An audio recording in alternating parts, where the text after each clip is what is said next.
Okay, sorry about that. We'll keep part two very, very brief, but you can see Florida, where Spain has some of the territory. You can see this area of West Florida, which was annexed by the United States, and it is an area that is no longer part of Florida. You can see the eastern states that we see some new states like Kentucky and Tennessee and Ohio, for example, that had entered into the country in the early 1800s. You can see the Louisiana Purchase, and keep in mind the Louisiana Purchase as a really big incentive for westward expansion. As westward expansion starts to move through Indiana and Illinois, we're going to see Louisiana Purchase become additional space that is going to be of interest to be acquired. Spain has a good part of what we would today say is like kind of the southwest of the United States. So a good part of modern day Texas, for example, modern day California. And you can see Oregon country, which has quite a few dibs on it, not only America and Britain, but also Russia. The Russian Empire has some dibs on the Oregon country. But the map is starting to expand, and the War of 1812 is very much about this expansion. And it is also, very much about what will happen to Great Britain's presence in this region that now today is called the United States, and even in the entirety of the continent. Where will we see Spain? Where will we see England? A great deal of the focus is on limiting some of those European powers. Madison, who was president in 1808, in the election of 1808, is president for some time before he requests the declaration of war. And he will write a letter, and he will talk about a variety of causes in his letter to Congress. The causes of the war, according to many historians, so just to kind of give you the full-on list of things that are competing together. Britain violating U.S. neutrality and the notion of impressment, the armed indigenous groups that are attacking settlers in the West, the agreement with France. There is an interest to try to stop trade with Great Britain, and the United States really does see after the Embargo Act, there are other acts where the United States kind of picks up its its commercial relationship with France, but not with Great Britain. And in retaliation, Britain will blockade the U.S. coast. That is something that antagonizes Americans because it could potentially, stop trade, from leaving to go to France. And so lots of economic policies. And then, of course, U.S. expansion, whether that's Canada or whichever, and the role of the war hawks. All of these are competing together. And so think of your task as the following. And I'm going to post a reading for you to consider. How do we really measure which of these particular causes are really most instrumental? And there could be a few ways that you could look at this. One is to consider, well, what does President Madison, put in his letter to Congress? That might be worthwhile to look at, because ultimately he has to justify, some of the reasons to send troops. And, keep in mind, the Americans are nowhere near British naval forces, but it's hoped that the United States can make this a very, very short war and kind of protect, some of its land. And the other thing is the other sources you could look at is, sourced by an historian who addresses what might be the most significant of the causes. And you could also look at some of the debate in Congress. Congress ultimately declares war.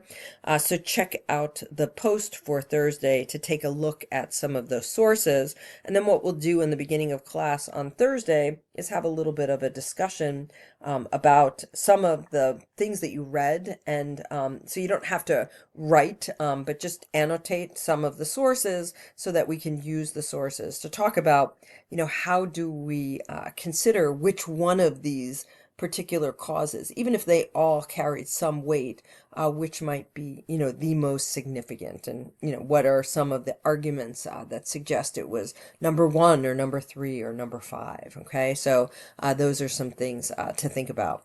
The other thing, and so I'll put that on Schoology for you for Thursday.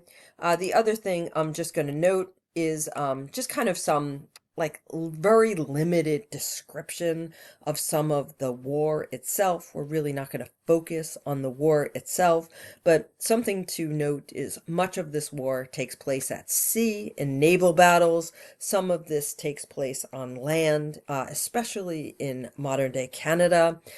So there's quite a bit to note, but one that becomes very significant is some U.S. naval battles. And the U.S. was notably, not the naval power that Great Britain was, but we do see the advent of some new technology. The Constitution, which is the USS Constitution, goes up against a British ship and is able to hold its own. The cannonballs bounce right off of it because it is got, iron on its sides, and so it is known as Old Ironsides. If you want to see the USS Constitution, you can go up to Boston and check it out. And, it's kind of an interesting thing to note, but some of the naval technology and some of the naval strategies become very, very significant in the War of 1812.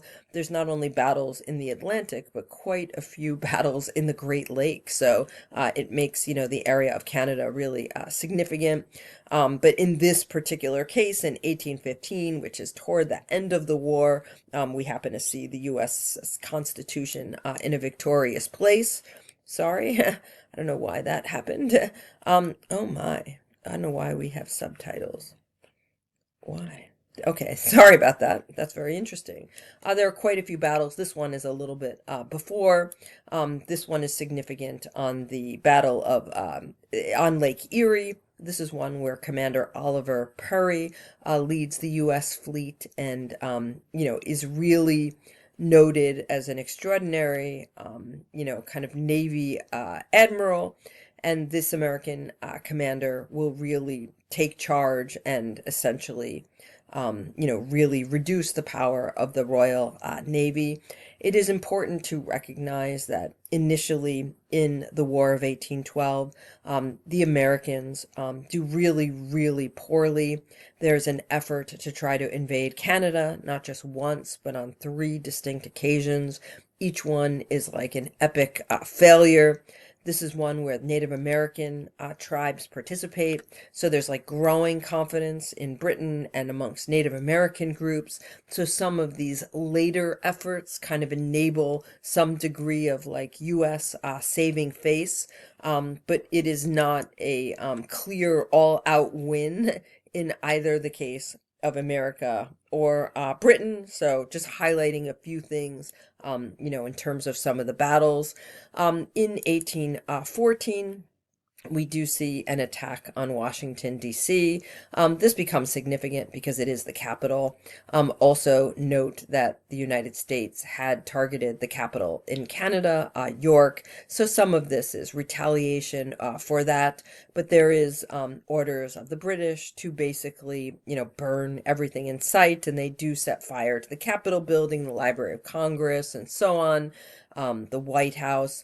This is, kind of a area of a great deal of discussion because, Dolly Madison has to take the portrait of George Washington and, kind of escape with it. And so some things are saved. But ultimately, this is a source of humiliation for the United States to see the American Capitol largely destroyed.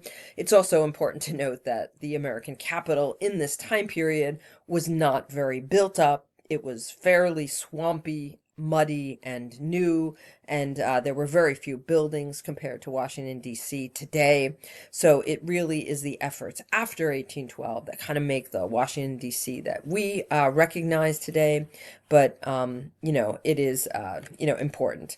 We also do note a weather event, a giant storm that comes through and, kind of saves the day because some of the buildings are not going to be destroyed. And then lastly, we'll note the Battle of Baltimore, which becomes a very significant battle. Baltimore, just like a lot of American cities that are very significant in the time period, is a port city, and not only a place where there's like the ability to have naval capacity, but it's also a commercial port. And there's a massive, massive fort there. And you're looking at Fort McHenry, and we see a British Navy attack on Fort McHenry, and the United States ultimately holds its ground, and the British fleet will withdraw. This is significant because we get Francis Scott Key, who writes a poem in the time period, which becomes the Star Spangled Banner. It is set to a British drinking song, and little ironic, but set to a British drinking song, and the Star Spangled Banner becomes kind of this like nationalist tune that is very connected to the feeling of the United States as this young, scrappy country that is able to, kind of push back against the British and be successful in 1814. Okay. And we'll talk a little bit more about the Treaty of Ghent and some of the outcomes of the War of 1812.